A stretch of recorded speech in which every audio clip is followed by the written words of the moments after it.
Welcome everybody to another episode of the Art Business Podcast. My name's David Bellingham. I'm Programme Director of the Master's degree in Art Business at Sotheby's Institute of Art in London.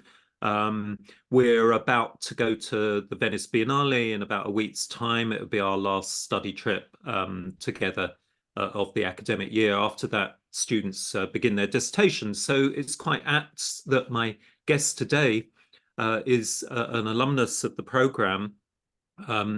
His name is Andrei Petru, if I may, Jecza, and Andrei studied at the Institute on the Masters in Art Business in 2012 to 13. Welcome, Andrei. Thank you very much, David, for having me. It's such an honor and a pleasure.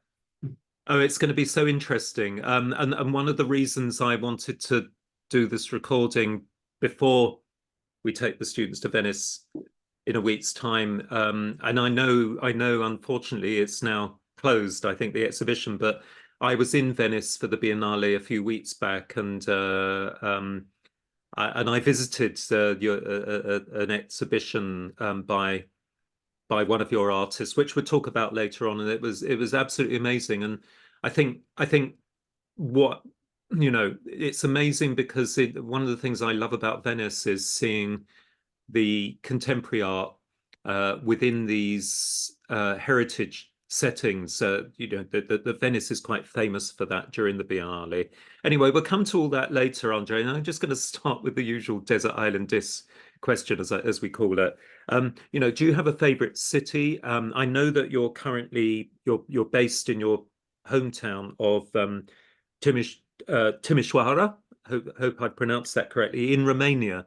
And we might talk about that later, but maybe that's not your favorite city. Maybe you could talk about that. I mean, you can't deny your hometown is always your favorite city in one way or the other. It's always amazing to return home, especially as we have here our main gallery, a foundation, a sculpture park. I'm related to this place like my hometown.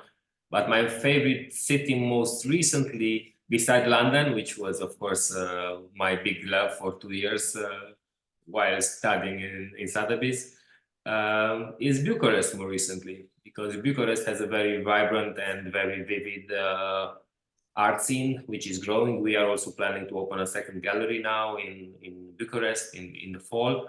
So it's a blooming market. We were talking 10 years ago while working on my dissertation on how the Romanian art how the Romanian artists are performing incredibly well on the international markets. But more interesting is to see how the Romanian art market is now doing better than the global one. We are in a sort of a recession at the moment, and we just made we as an association of gallerists that founded an art fair now in Bucharest, which just happened last week. We made sales north of €500,000 euros, which is completely unexpected for such a young market as Romania. So, yeah, that's absolutely incredible. And I know we have so I think since you were at the Institute, the students set up a magazine called Made in Bed, as in Made in Bedford Square, a great name. And that has just gone from strength to strength. I don't know whether you've seen their Instagram page. They have a lot of followers now, and they specialize, or with the students every year, they specialize in I don't think it was intended, it just happened this way, in emerging artists and interviewing emerging artists. So I don't know whether, if it may be that I can put some of your more emerging artists, if you like, in touch with them so that they can interview them for the magazine. I think it's amazing. Every such initiative is cool. I mean, for me, when I was studying in London, for me it was of foremost importance to meet as many people as possible. So now, having seen the new generation of students kind of expanding the concept and doing other things now, especially with social media, is more present. It's cool. So yeah, I would love to get in touch with them, of course. They have to like the artist, though. That's all. Yeah, occasionally I'm asked if I could do an introduction, like to a new art show in one of the galleries in London, and I always say I want to come down and look at the art first. I'm not going to do it unless something in the art inspires me. That's what. There you go. I think that's very important. Yeah, so Bucharest, I'm ashamed to say I'm very inexperienced traveler in terms of Eastern Europe. And I've never been to Romania. I'd love to go to Bucharest. It comes up in conversation with friends quite a lot, and they say, "Oh, you must go there. It's It's amazing. fantastic." Yeah, I mean, it's definitely a place to go and place to be. It's kind of a growing market in every Yep. aspect possible.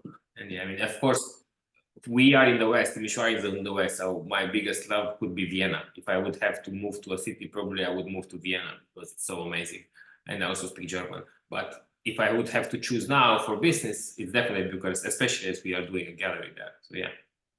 And of course, your own town, Timisoara in Western Romania, I believe it's described as Little Vienna. Now you've Yes, mentioned here we go. You move from Little Vienna to Big Vienna in one time, in one lifetimes. Yeah, I mean it used to be a capital of culture last year, European capital of culture last year. Yes, fantastic. So it had a growing art scene, of course. Unfortunately, not so many galleries, more public institutions. Biggest Romanian art collector is based in Timisoara, so Art Encounters Foundation, which he founded. Sure. And I think a couple of years ago, after lockdown, there was a big exhibition of Brancusi. That was last year. Yes, this was last year. Yeah. It was the biggest, most visited exhibition in Romania so far after the 90s. So it was quite a success. Yeah, and we have also Biennale here. So it's an interesting city, and I would never give up on Timisoara for sure. But as you were asking, what's hot and what's cool, for sure, Bucharest is a hotspot to see and to go and visit. So. Yeah, and I'd like to, a little bit later into the conversation, I'd like to ask you to expand a little bit about the art fair. But the next question is like a binary opposite. Do you have a place in the countryside or maybe by the coast which you really love to escape to, perhaps? Yeah, I mean, beside this like crazy 4 weeks that we just finished on Sunday, we still have some logistical things to solve and some shippings to do. But beside this, we will go. I mean, we have amazing countryside in Romania too. Obviously, there is the Transylvania area, which is amazing, very beautiful to relax. Many of my collectors moved from the big cities to the countryside to stay there and relax.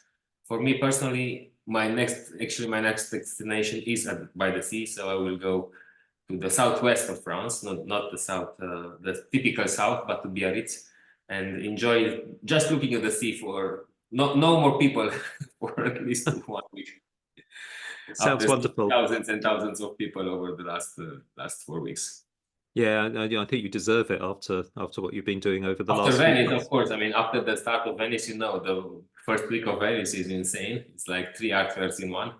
Absolutely. And then also this art fair in Bucharest and the other exhibitions we did. So yeah, I'm fine for now. I'm a social person, but I have also my limits. And what about architecture? Can you think, if you had to name a building that you really love, it can be Baroque, it can be antique, it could be modernist or secessionist, which I think your city is quite famous for secessionist architecture. I mean, is there a building that springs to mind that you love? In my city or generally? Well, anywhere. Yeah, anywhere in the world. Well, I will get married in September in a beautiful church which was made in the 70s. Very concrete, a lot of concrete and very brutalist building. So this is for me something that I like very much. Of course, if you go to Venice, I mean, that's the city of architecture, from Scarpa, which is very contemporary, or Tadao Ando in the more newer buildings that I'm guessing you will visit with the MAP students this year. I mean, Ponta Dogana and Palazzo Grassi and everything, to the most amazing churches that one can imagine. So absolutely, we were set with our little project that we had, which you visited, in this beautiful little chapel. No one exists. There is. I mean, you open a door in Venice, and there you go. It's a Renaissance masterpiece. A Tintoretto, Palma di Giovane, Titian. So it's insane. I mean, Venice. I would select my favorite building as Venice. It's hard to disagree with that. And yeah, and yeah, Venice, of course, like your own city, and Bucharest, famous for Baroque architecture, as well as, of course, Palladio's more clean lined classical inspired churches as well. You know, it's such a beautiful city. I mean, I really envy the class that is now going to Venice, because it's also warmer than it was when I was there in April. And well, you know, it's been raining it was probably raining when you were there. It was raining when I was there, very unusually. You know, the hotel had to switch back to winter air conditioning because it had switched to summer and we were freezing. But it was raining, and it's still raining. It's been raining for weeks. It's very unusual. Global warming, maybe, who knows? Yeah, well, the rain is not bad either in Venice. It's beautiful. It doesn't bother me at all, but you know, not yet a time to go to the Lido and hire a cabana for the day. But this, just coming back to this brutalist, is it a church building, but in modern, in Yes, brutalist? it's the brutalist church built 1971 by. Wow, It's one of the very first and single projects made during communist for a church. how interesting. Catholic church in these terms. It was made by three artists, one of being my father, another being a painter, and an architect, who made one building together, you know, 1971. It's by the Danube. It's not so close to us, but it's like 150 kilometers from us. Oh, but I see. So it's not in your hometown. It's in another town. It's somewhere else, somewhere nowhere ever goes. But it's such beautiful, and I will send you some pictures so you. No, please do, and you know, we can put a link in for the podcast information if anyone wants to look at it. It sounds amazing to have like a communist era Catholic. It's one of the modernists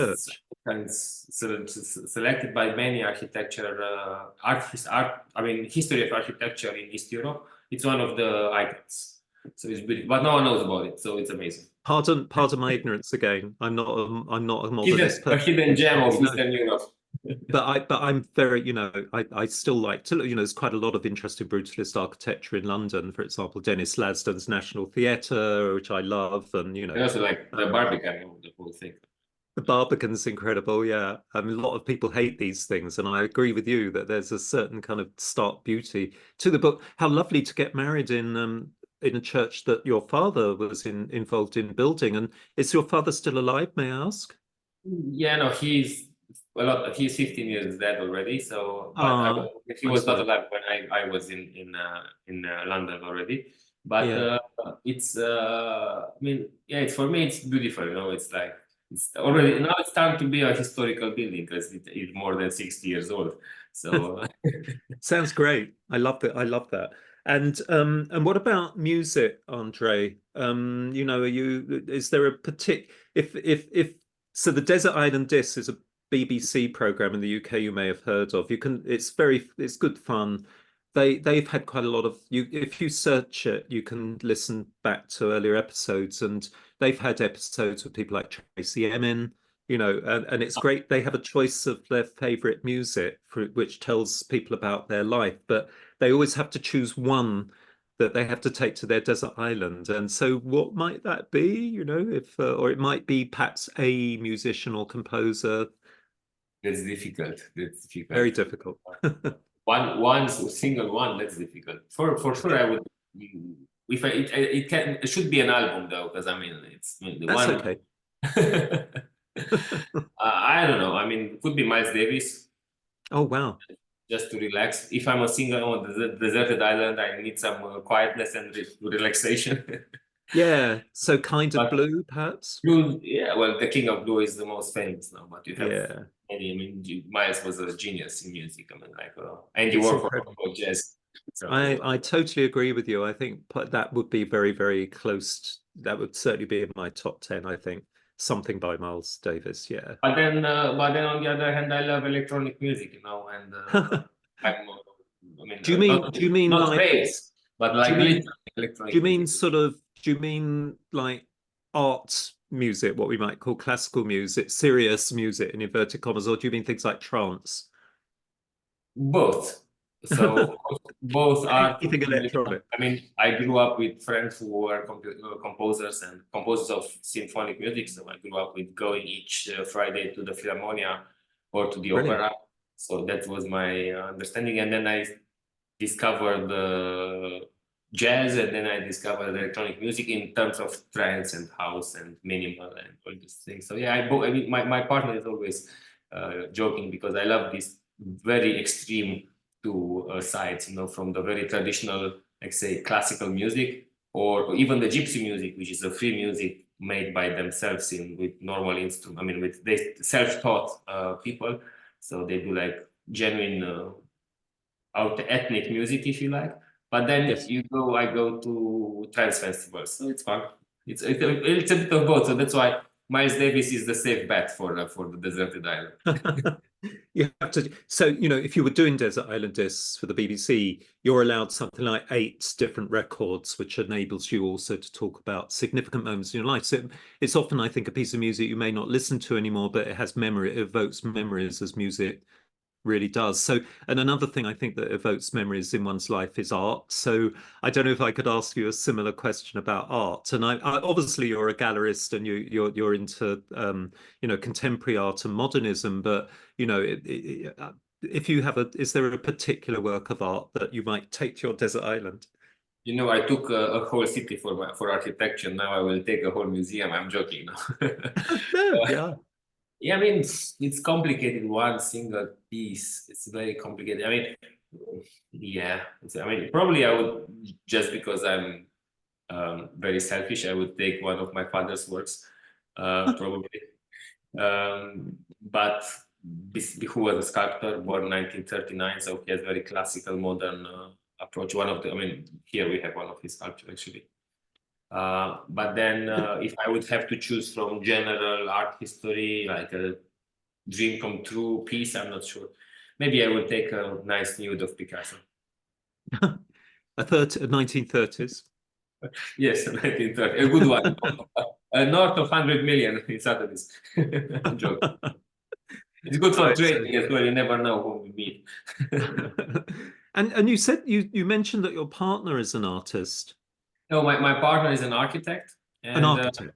she is she's running her own gallery for design, and she most recently curated and directed the sort of additional add-on to the contemporary art fair that we did this year. They had also an extension on design, so that's what she did. What's in Bucharest? It was in Bucharest, yes. It's close. Oh wow, that's interesting. That's interesting. So you have basically an arts fair, and then you also had a smaller design fair at the same time. Yeah, well, it was a more of a design exhibition where she invited galleries and artists at the same time to participate. Yes.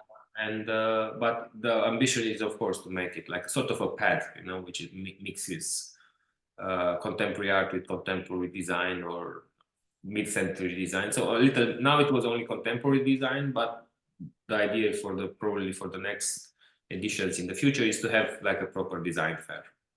That's amazing. So maybe in a year, if I might mark this in my calendar, maybe in a year's time we could have both of you now married. Yeah, it would be amazing, of course. But we had also some alumni, some Sotheby's alumni coming this year.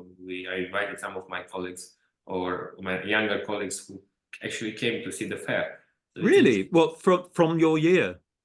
Not really. I think it was one girl from who finished in New York. Okay. Who is a Sotheby's alumni, a MAB alumni, and yeah. Right. So do you kind of advertise that on the alumni network? Not really. You just know these people. I know them, yeah, and Yeah. it's always nice to connect while knowing that one is a Sotheby's alumni. It makes things easier. And these people weren't necessarily Eastern European. They were. This girl is actually, Yes. but lived in New York, Yeah. and we had like more friends in common, so she came to see us as well. But also during the fairs, I mean, also in Venice, many of my former colleagues in London came to see the show. I mean, from you may remember, I don't know, Andrea Botero or others from. Oh yes. Who are traveling all over the world, so they come and see the show, which is amazing. I love it. Yeah, that year well, every year has some significant students, you know, who are now and ones that I remember more, not necessarily because it's just that I can't get to know everybody very well because we have quite a lot of students, as you know. We, I think it was, you know, this year we got 80. I don't know how many it was in your year, but it's usually around about 80. We were a lot. Yeah. But there's a couple of students that, well, one I'm thinking of, Jessica Ted, went on. She was very, very hot on the early blockchain. In the early blockchain world, you might remember her. I don't know what she's doing now. I think I think she sort of probably, hopefully for her, she made a lot of money and is sort of slightly out of the picture now. Apologies, Jessica, if I'm wrong. Actually, I might try and contact her and maybe do a podcast with her. But she was going all around the world, like lecturing in the avant-garde of blockchain and art developments, you know, at that point. Amazing, yeah, it's incredible. And then here are you, sort of like, you know, spearheading the yeah, it was one of the first it was fun because I thought I'm the first Romanian, and in the same year with me there was another girl who from Bucharest who now lives in London, who did the contemporary section, who was at the same time we were the first two Romanians doing the program as a master. Can you remember her name? So she was doing contemporary art. It's Andrea Belba, I think her name. Andrea Belba. No, I didn't know Andrea, I don't think. She was in contemporary. She has an art advisory now and lives in London. Okay. Interesting.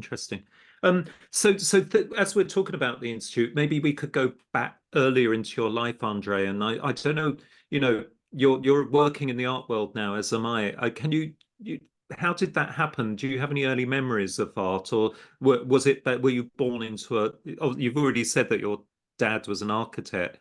Is that how you just got naturally interested in the art world? No, I mean, growing with in my father being a sculptor, and then my mom becoming in a way his manager without knowing how to be a manager. So she was like 15 years younger and all this young spirit and energies.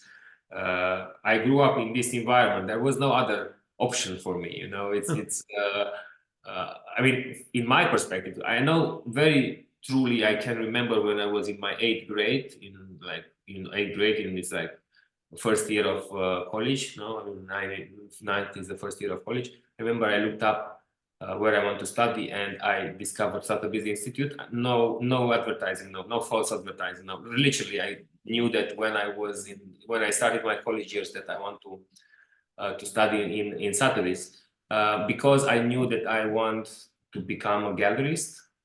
Well, I became a gallerist before coming to study in London, but having this experience, I mean, my father, who was a very well recognized artist in Romania in the 70s and 80s, was exhibited in Venice Biennale, was exhibited in Sao Paulo, had international galleries that represented him, like Swiss galleries and German galleries from West, actually, which was unusual for a artist living in communist Romania. Yes. And then when the 90s come, my father decided that whatever he had the chance to obtain from his galleries in this time, like catalogs, exhibitions, biennales, and so on, he would love to give back to his peers. So he started the foundation together with my mother, which was one of the very first foundations for contemporary art in Romania.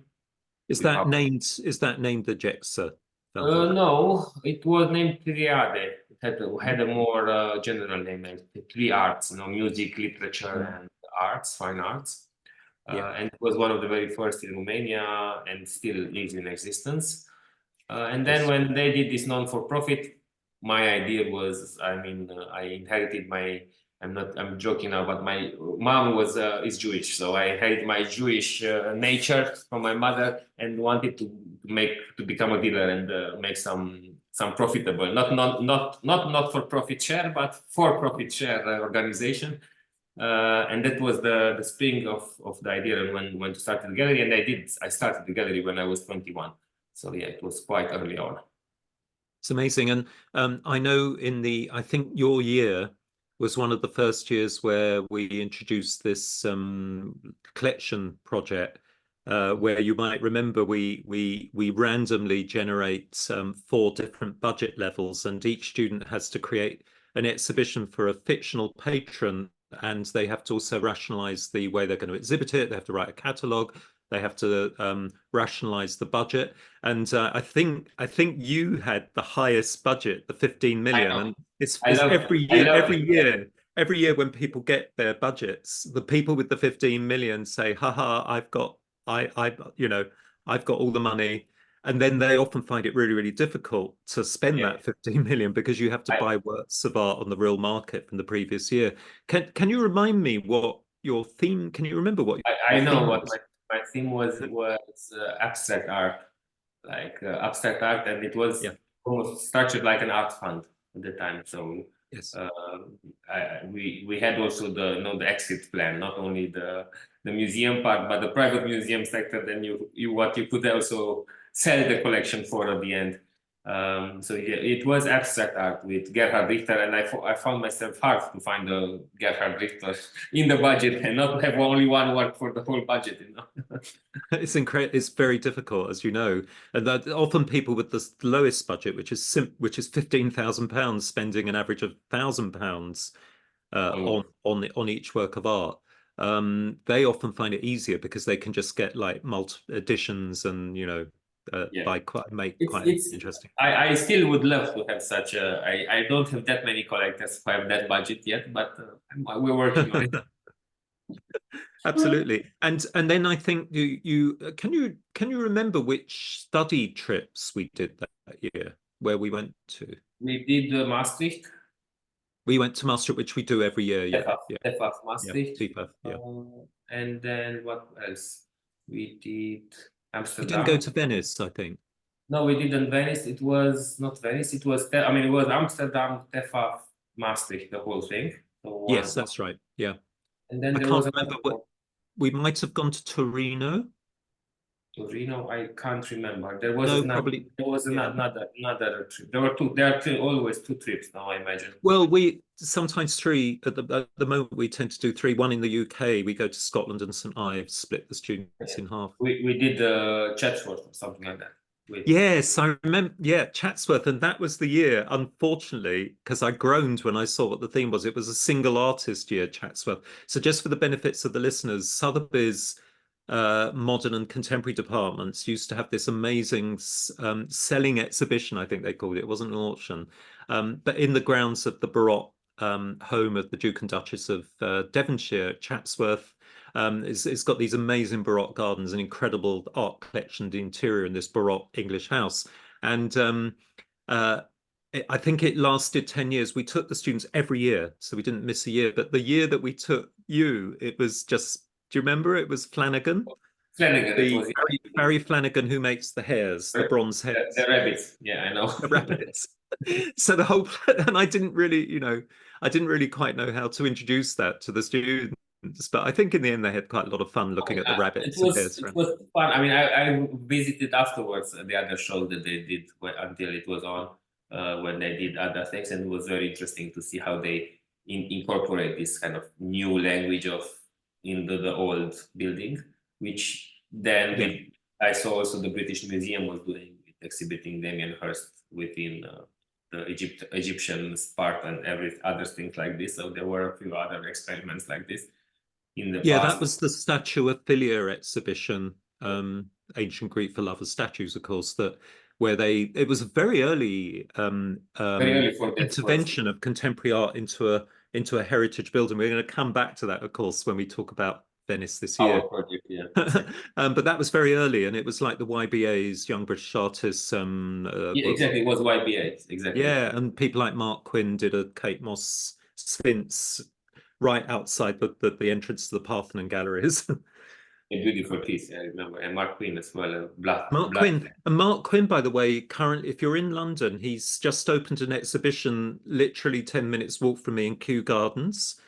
And I haven't been to it yet, so I'm looking forward to that. I'm looking forward to come more often to London, but mostly I don't have the time. But I mean, yeah, I love it. London is my favorite city by far. I can't remember the third trip, but I do remember Amsterdam. That was really fun. We went to Paris. Here we go. Yes, I was wondering. I thought we might have been in Paris. Yeah, we haven't been there for quite a while. The reason being that FIAC, the Contemporary Art Fair, Well, we were beginning to have problems with getting students Schengen visas in time for FIAC. So Okay. there were a lot of students who just weren't getting their visas in time. So we just decided to stop that because we're art business, we like to focus on somewhere where there's an art fair, or at least the Biennale, which is, as you know, related to a certain extent to the market. So that's why we kind of stopped going, but we're thinking possibly of going there again this year. Because Paris is now meant to be trying to compete since Brexit with London as an art centre. Oh yeah, it's strong. I mean, we were almost shortlisted this year for Paris Plus. I mean, the jury wanted us to be there, but because of Venice, which was quite a leap for us. I mean, on a financial level, because it was quite an expensive exhibition to produce, even if I'm sure. it was quite. Yeah, we'll come back to that. But I just Yeah. wanted to ask you, all of our students have to do, the master's students have to spend the summer, and they're about to start spending the summer when they get back from Venice, researching and writing a dissertation. I believe Anders Pettersson, this financial whiz kid in the art world, runner of Art Tactic, he supervised your dissertation. Can you talk a little bit about what you did? Well, I had a few options at the time, and I chose to do the one which is most closest to me and which interested me a lot, and which I still use as a reference in many contexts, and really helped me. I mean, it's important when you choose a dissertation to choose something that you think might help you, not that it's fun to do for the moment, because it's quite a serious undertaking to focus that much work on a topic, but to have something that you think is a tool for you for moving on.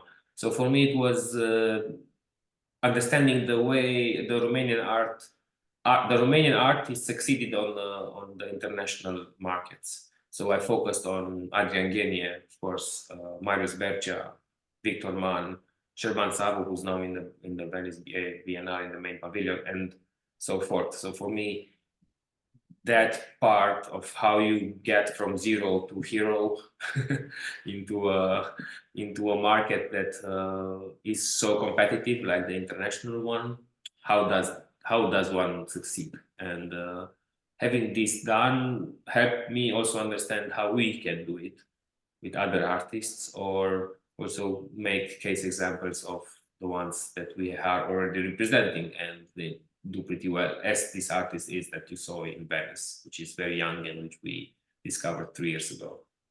That's correct my pronunciation. TINCUTA MARIN. Yes. TINCUTA MARIN. Yeah. And we'll come to her. I promise we'll come to her in a moment. I just wanted to just say a little bit of, and it's interesting that you were interesting. So you're quite interested in how you can, as a gallerist, you working with emerging artists. Anders had published this wonderful diagram that you would have seen in a slide in his lectures about the career trajectory of artists, how they actually start, just very locally, maybe in group shows, then they have solo shows, then they have a national presence, or they have a local presence maybe in the city, and then they have a national presence, maybe moving to Bucharest or whatever, and then suddenly they have a European presence, and then eventually there are collectors and exhibitions in New York, Hong Kong, or wherever. And Anders is very well known for that wonderful career trajectory schema.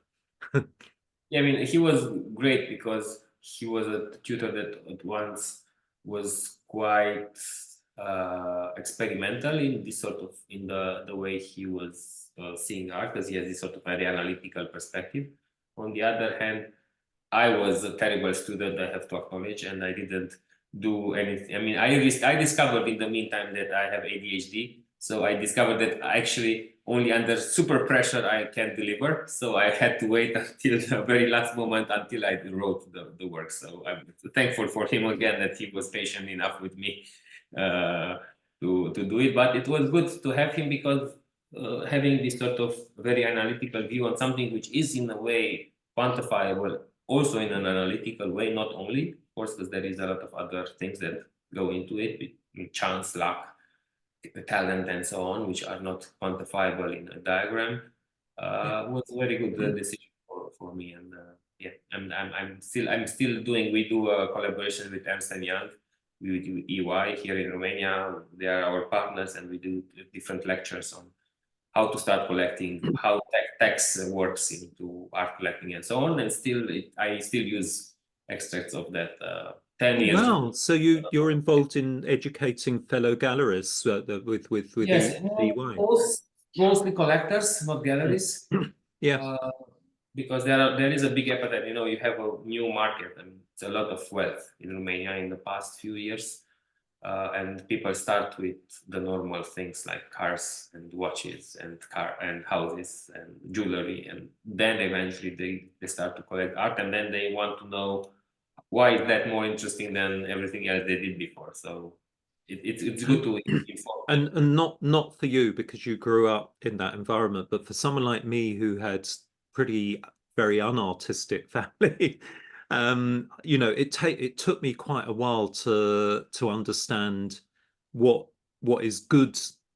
I hate using these words, but you know, it took me quite a while to understand what was good contemporary art and what is basically, without being offensive, like wallpaper or decorative. You know, where is the threshold when suddenly it becomes something that a museum might be interested in? Basically, it took me I think it takes a lot of our students a long time to get that, and the only way you can do it is through experience and not listening to other people and getting snobby about it, but just through visiting and realizing and thinking, you know, and you know, it's very difficult. Think that visiting is the key here. I really think. I mean, we are in that age and travel. I mean, someone who, I mean, I'm not. I don't want it to be patronizing here, but someone who can afford to study in London can afford to see the world and have that first person experience. Because with art, you need this first time experience. I mean, I learned in the Sotheby that you can't judge an auction by numbers. You have to be in the room. The same thing applies to contemporary art. I mean, you have to see the shows. That's it. And if you see the shows, and you start slowly to develop your own taste, I guess. So, and also to see what's good and what's not. And that's the way you do it. And Venice is amazing because, you know, this year especially, there was the curator didn't really choose the well-known gallery represented artists, so all galleries had to do their best and show their artists in Venice. So you have an amazing number of great exhibitions in the city at this moment in Venice.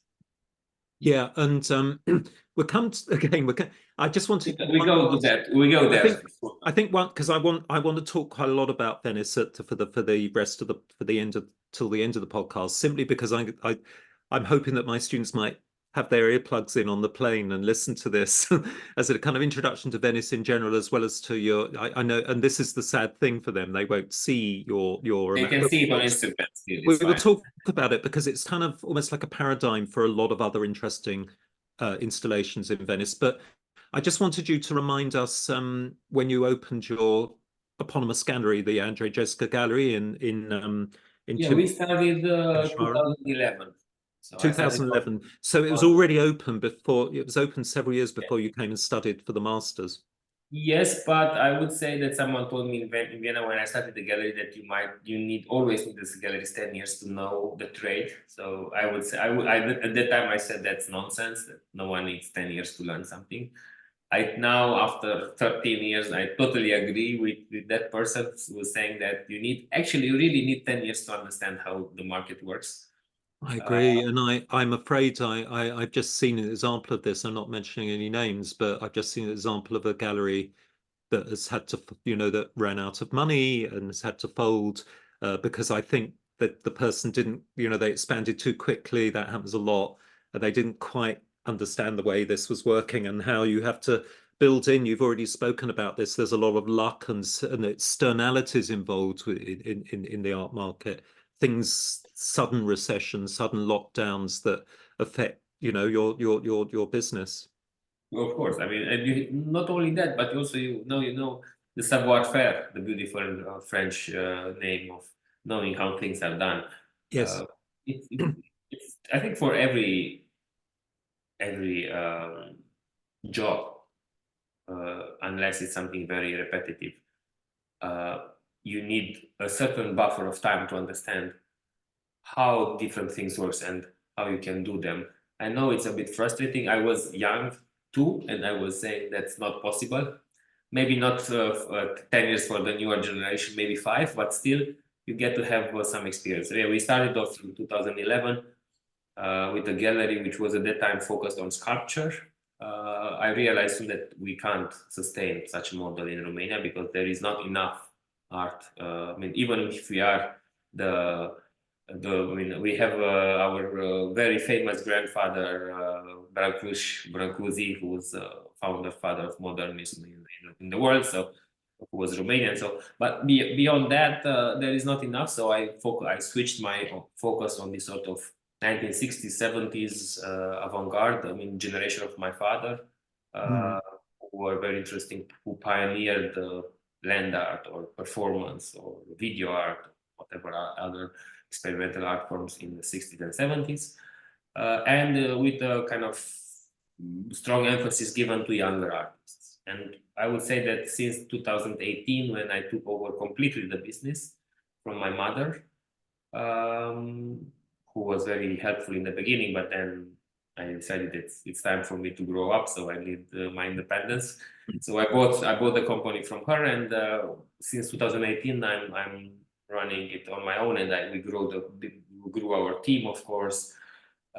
We decided to focus a lot on new channels of distributions, from social media to Artsy and all the other platforms that one uses now, which were not so practical in Romania. And then, of course, pandemic came, and we did a lot of virtual stuff. So yeah, we expanded quite. I mean, I would say that we have almost a growth of 20 to 25% year on year since 2018, which is quite cool. I mean, more, absolutely, maybe even more in the last 2 years. Yeah. So I just wanted to introduce our discussion about Venice. Maybe it's useful for you to hear as well as the students. My own experience of visiting the Biennale this year. You know, you obviously have to, you do the pavilions in the Giardini and the central pavilion to understand the main themes. First of all, you know, you should all try and read about the curator's background and curatorial preferences and the theme this year. So Pedrosa, who is from the global south, from the southern hemisphere, he's been very involved in the Sao Paulo scene in particular, but he decided to call the fair this year Stranieri Ovunque, and it doesn't translate very well into English because it's quite offensive, actually, foreigners everywhere. So I actually have a tote bag with the Italian on one side and the English on the other. And I always, when I'm walking through London, I always make sure the Italian is on the outside because foreigners everywhere sounds quite offensive. But what is interesting about it, it was almost intended to be when you read more about his strategy. So, you know, he basically says we all feel like foreigners. We all feel we can get quite paranoid. You know, we're living in a world which is very international, particularly in somewhere like London. And somewhere like Venice is an obvious example that you look around and there are people from all over the world whenever you go, including the Biennale. So, you know, he wanted his artists and his galleries and his pavilions, his national pavilions, to riff on that idea really of what it's like to be you know, a foreigner. And then of course, having understood that central theme, and one could say an awful lot more about it, you then go to the Arsenale. Arsenale is a very good example of what Venice is all about. I.e., that is a building you can't normally visit.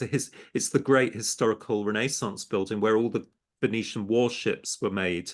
It's such an incredible building, and the Cordieri, where they used to make the ropes for the ships and the rigging. That is, of course, a very, very famous site, locus for the Biennale. So again, you're seeing in the Biennale, you're seeing a mixture of thematic rooms, but also national pavilions. And this year, Pedrosa was very interested in the relationship of father and son, or mother and daughter, the way they pass, as both as artists, the way they pass their art and techniques onto their children. And there are amazing rooms in the Arsenale in particular showing that relationship with the works of the mother and daughter both on display. But there's also a lot of stunning contemporary work, and a lot of another of Pedrosa's strategies, I think, is to introduce us to what we've always in the West thought of as folk art, you know, colorful tapestries, embroidery, not really serious art. And my impression at the end of the week was, you know, this is really good art, actually. And I think in terms of the relationship with the market, we can see some of these artists, I think, are going to get gallerists very interested in them, and they're very unknown, and they're going to be presented. And I think it's going to enrich the art market as well as the cultural world. And just one last thing I wanted to say, Andrei, which takes me to you. And then another strategy when you visit Venice, and we obviously introduce this to our students because we do these mini tours as members of staff with groups of 15 around the rest of Venice. So you're looking at what they call the collateral events, the official collateral events, and you're looking at other events that that are put on, but just because there's all these people interested in art. Pino and the Dogana and the Grassi you've already mentioned, he's a good example of someone who will always put on art, but he's not officially part of the Venice Biennale.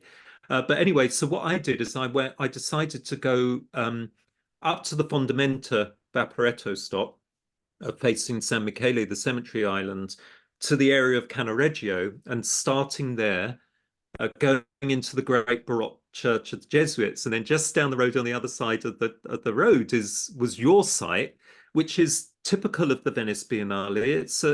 It's a Renaissance oratorio dei Crociferi, which is to do with the Crusaders.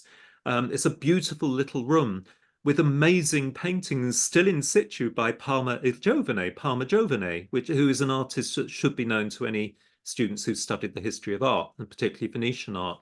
So you've got this amazing setting. Just before I hand over to you, just to give my experience of this space, you're going through this little door in this very beautiful plain white limestone or marble facade. And you found yourself in this very, very dark, you know, naturally dark space with, and your eyes have to get accustomed to Parma Giovanni's wall, you know, canvases around the walls. It's like a three-dimensional experience, even in Parma Giovanni's time in the 16th century. And he's done these paintings of the Crusades. There's also a ceiling painting by him, if I remember rightly, of the Maria Assunta surrounded by angels. It's really beautiful, and you're looking up into heaven. It's so site-specific, Venice, isn't it? To see these wonderful Tintorettos and Veroneses in situ, and you realise they mean nothing in a gallery, because you lose out that whole experience of being in this room where you're surrounded by this narrative canvases, and then you couldn't miss it, and it's such a shame that it's now been, the installation has gone, but suddenly there's this amazing work in the middle of that quite small space, in the dark, by one of your artists, TINCUTA MARIN, and she is a sculptor and painter, as I understand it, particularly a bronze sculptor. So there are these four figures at the corners. It reminded me of the Jewish tabernacle, the Ark of the Covenant, for some reason. There are these Egyptian figures, however, holding up these four canvases, or it looks like a box, but they're actually four oils on canvases, with and all of the iconography reminds one obviously of ancient Egypt, and she called it Where the Sun Sleeps, which is so perfect because it's this dark room, and there's all of these Egyptian figures are holding, as I understand it, sun discs. But she's such a great sculptor, I thought, but also a great painter. So her colors are very bold, her forms are very bold, and it really, really is like a new, reinvented Egyptian art. So that was my response to. And then just before I hand over to you, just in that whole area, you know, within a few minutes, you can visit deconsecrated churches, which now have these most amazing, and you probably visited some of them around that area, amazing exhibitions of contemporary artists and sort of repurposed buildings. Anyway, Andrei, maybe you could tell us a bit more from your viewpoint about, was this your first Venice Biennale exhibition, and how did this come about? Yeah, so I'm happy that I know that you are, when I was a student in Sotheby, you were a classicist in a way, that you loved Canaletto. And there is a painting of Canaletto of that street when you have the Oratorio del Gesuiti on the Oratorio dei Crocifieri on the left, and on the right you have this amazing Baroque church, The Jesuiti. that was reopened, funnily enough, by Queen Mum after fire. So it was put back into action by Queen Mum in the 80s. So it has a very strong link to London, but it was depicted by Canaletto. It's in the same shape as it was not then, besides the vaporettos, which are now modern and added on top of the scenery. But everything else is just the same as it was. So that's the beauty of Venice. You know, you go back in time, and you still live in your days. It kind of has this feeling. So for me, when I was studying in Sotheby's, maybe you remember, I wrote a beautiful letter to you, and at the time I think Ian Robertson as well, to ask you to postpone my last exam because I was in Venice doing my very first project with another alumni from Sotheby's, Adina Grinceanu, who was 1 year older than me. We did at the time a little exhibition of one very important art group from Romania from the 60s called Sigma 1 Group. At that time, Massimo Gioni was the main curator. He exhibited one of the artists in the Giardini exhibition, and we wanted to give the whole group of these 5 artists the chance to show in Venice. So we had 2013 a project in Venice for the very first time. Now, 10 years on, we work with this amazing young painter called TINCUTA MARIN. I strongly advise or encourage the students to, or I mean our colleagues to check her out on Instagram or check us out on Jecza Gallery to see this project, which unfortunately we had to disinstall after 1 month. We also wanted to focus on the very first month, being the most dense in terms of visibility. The first week is probably the most visited week of the Biennale in general. We had a great response of many people. We had, I mean, the new director of the British Museum, new director of the National Portrait Gallery, and so on, visiting the space, because we did it in collaboration with Matthew Stevenson, who I think is also a Sotheby's alumni from the early 2000s, and who used to be, I mean, chief of sale of Middle East and Russia of Christie's, and then became one of the directors in Pace. And now he's on his own, and he collects as well. And he collected these young artists early on, and decided it was his idea. Let's do something in Venice, because that's the next logical step after we showed her in Miami in the fair or in other fairs in Europe. After we gave her 2 shows, now an exhibition catalog as well. Another bigger catalog is in production right now. She's too young. She's 29-year-old, so she's too young to actually get in the National Pavilion or to get in the, let's say, General Pavilion. So we decided to take this in our hands and to produce this exhibition, which we wanted to that has to be, you know, in Venice, you have 1,000 exhibitions at least, to say the least, besides including the pavilions and the Arsenale and everything else, because Arsenale has the main exhibitions, but it has also the national pavilions, like the Saudi Arabian pavilion and the other many pavilions in the Arsenale itself. So in order to stand out, just to do another exhibition in a beautiful city like Venice, there was no reason. So we wanted something special. So we asked a friend who's a producer of exhibitions in Venice to search for a place that is unusual. And we found 2, actually. Another church, which was is still working, but that was too big for us and for our budget on one side, but also for the artist on the other side. And he found this little chapel made indeed in the 12th century for the first time for the Templars.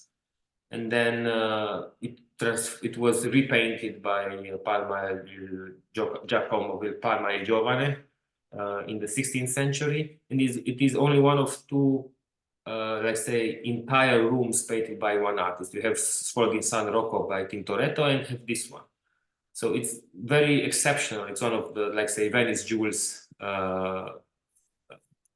in this sort of context. You have this 3D experience. You put it very nicely. you get inside there, and it's small room. It's 6 by 6 meters. So that's only 40 square meters big in total, devoted to this order of the Jesuits, who were all mostly female, taking care of the ill. It's a little hospital in the back, which is not anymore in action, and it's almost closed in 10 years. So we open it up after 10 years for the public. We installed this beautiful exhibition by TINCUTA MARIN. I didn't think that we were talking about this, but there is a little work here by her. And she's actually a painter who studied in Cluj in this now renowned school of painting in Romania.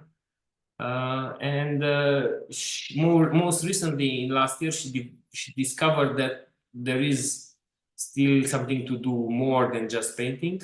And she started to do this sculptures that hold paintings. So it's using sculpture like a frame in a way, like an auxiliary to painting. She still considers herself a painter. And then you have this bigger, we had a few works from her showed also in Miami in this kind of context between sculpture and painting. And this language is very interesting. None other contemporary artist does it at this moment, and she's one of the first. So in this respect, we selected the building, which is amazing, and then she did this work. And I think for a 29-year-old artist, it's quite courageous to take this take this challenge, because you work with a master of Venetian Renaissance, if not one of the masters of besides Tintoretto of Venetian Renaissance, and to do an artwork that is not dominant and it's not dominated. So it has a beautiful, it had a beautiful feeling.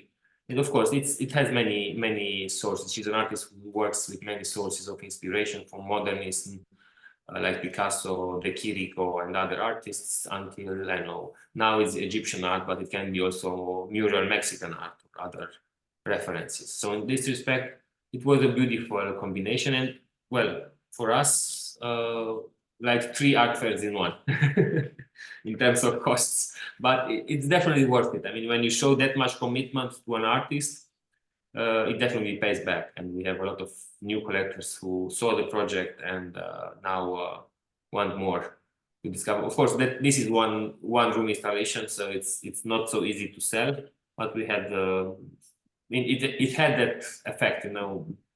It was not an exhibition, it was experience. So that's very important when you speak about contemporary art. It was what we might call immersive, but without all the kind of flashing lights and tech, you know. But it was still immersive, I would say. And you were encouraged to go, because it was so big, you were encouraged to go close and to experience painting in detail, from the drawings to the sketches, from the walls, from the sculptures. I mean, we would also encourage people to gently touch the sculptures, because they are bronze, so nothing happened to them. It's very classical, but in a very contemporary language. Unfortunately, it's not anymore on display, but with pleasure I can send you more information and send you some installation shots for you. Well, I think listeners and viewers of the podcasts, I'll put a link into to your, obviously to your gallery, but also her Instagram pages, where you can actually see quite a lot of pictures, obviously, of her sketches and creating this also amazing... on our own Instagram page, there are a lot of films and videos and oh right, there you go. So lots of information. Another thing I was going to say is that when you know it's there for 4 weeks, it's very expensive to put on. In terms of business, obviously you hope that it's an investment, because new collectors are coming in potentially who might then purchase more of her works, and maybe also more works by other artists from your gallery. Do you, when I was there, obviously the reason it's open is because there's this amazing group of understated people who are like interns from the local universities, and they volunteer to kind of be in the room as a kind of guardian of the room when you're in there. And I just wanted to say that, because we're about to go out to Venice, and I would say to my students that if they're going around on their own, don't be afraid to talk to these people, because they I think they are asked by the Biennale Sessions, who runs the educational wing of the Biennale. They're very good at educating them, making sure that they are knowledgeable about the rooms that they're kind of like mentoring or what. Yeah. Just giving a little advice, if you have to, if you are the very first time in Venice, Cannaregio is a very good place to start because it's still very strongly inhabited by Venetians. Yes. And it's probably the best food one can imagine. Yes, and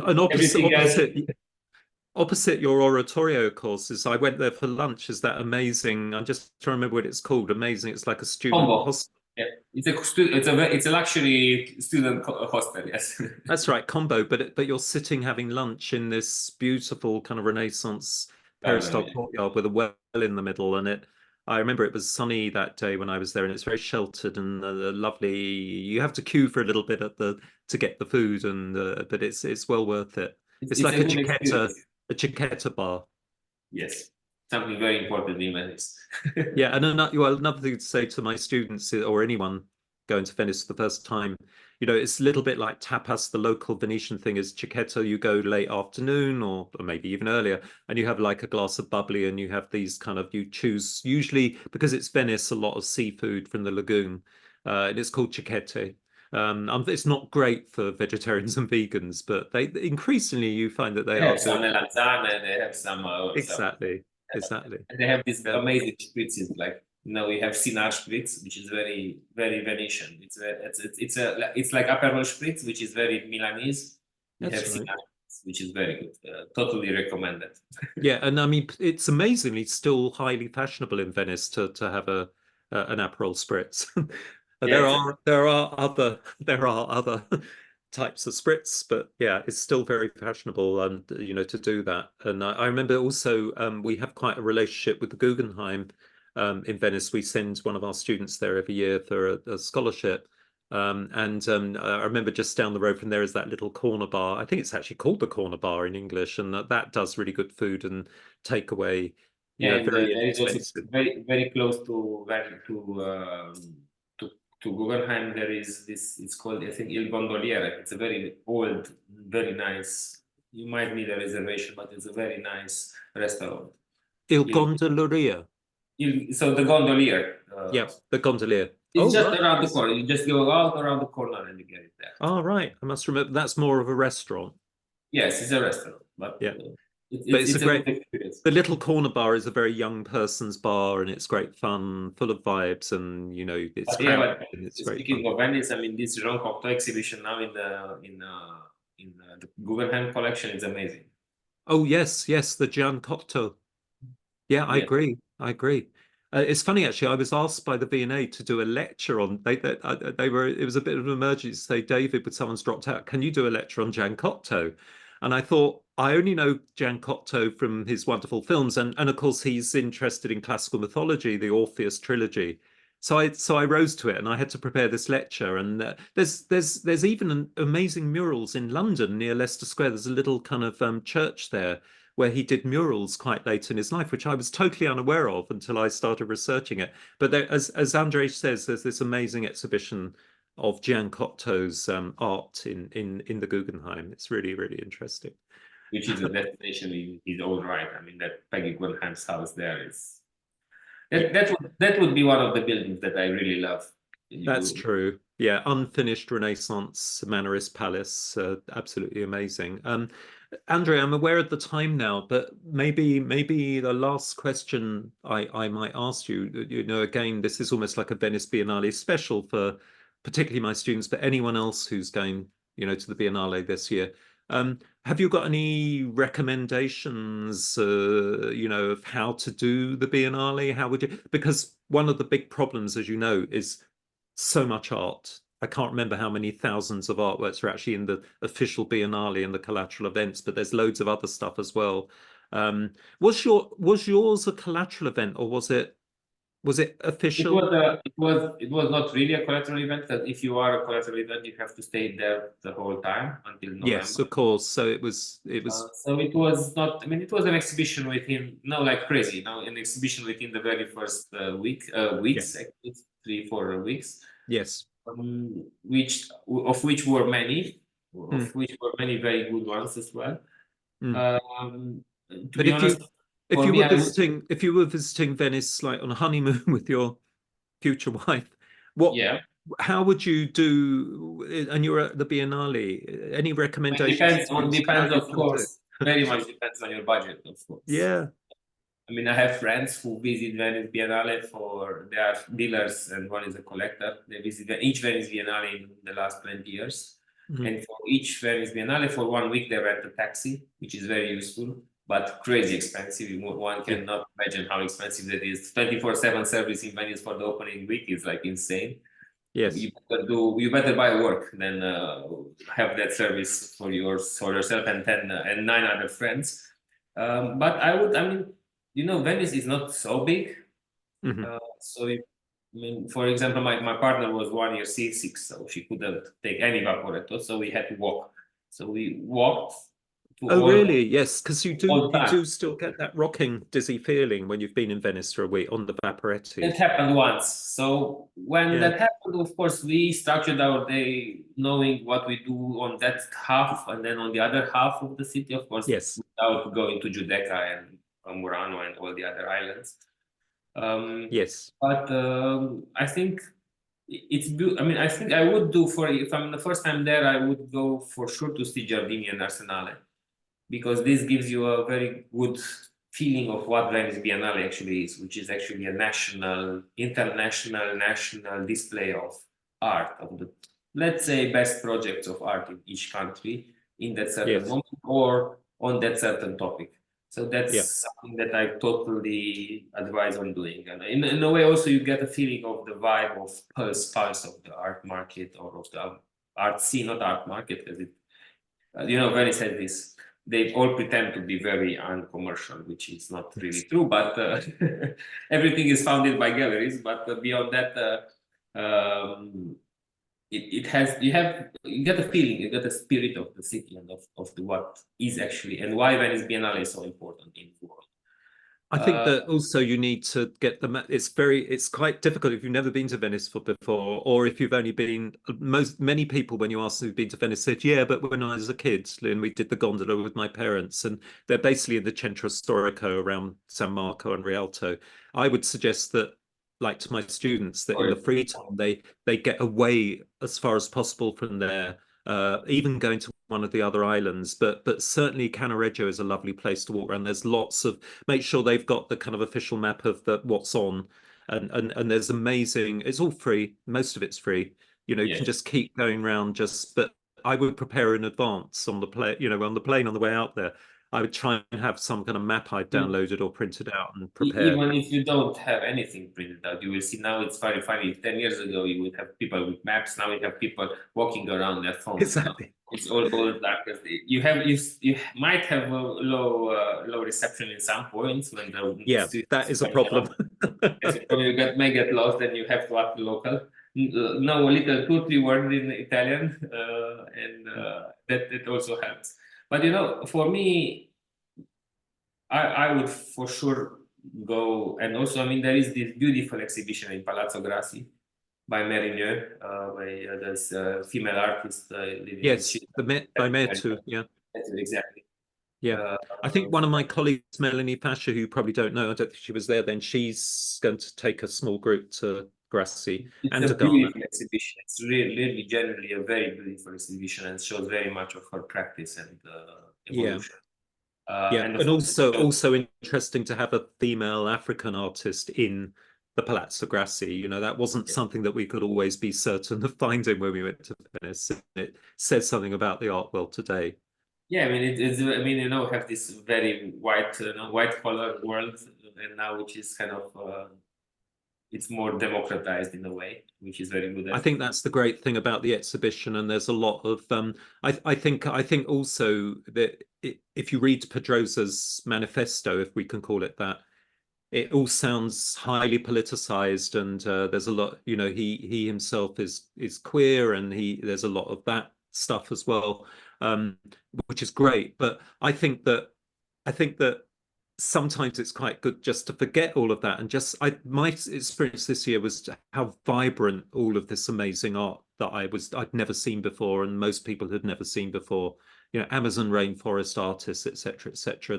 There's a lot of new stuff, and it's amazing. I think if you open your heart and your eyes to it. Up a little bit, this sort of box of what's art and what can be. You have this new vibe of textile art in the past 10 years. Oh, that's the other thing. Lots of, in fact, in the hotel, which I stayed at the same hotel that we're going with the students, I got talking to this old couple, and I said, "Oh, why are you here?" And they were older than me, and I said, "Why are you here for the Biennale?" And they said, "Yeah."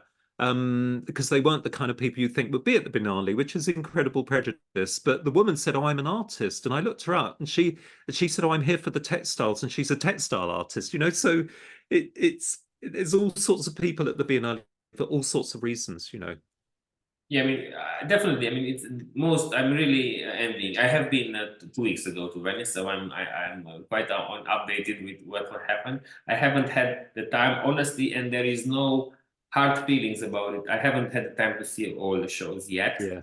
I've been there for 2 weeks, so Yeah. Students should not put too much on their plate. That's impossible to see everything. Exactly.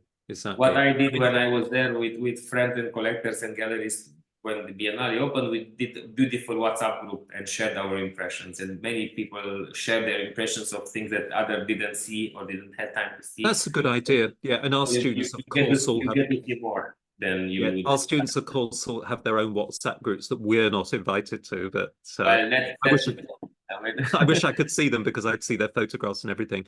Anyway, Andrei, on behalf of the audience, and I'd just like to thank you very much for your insights into the art world in general. And it's very, very interesting that you're coming from Romania and you're talking about the vibrancy.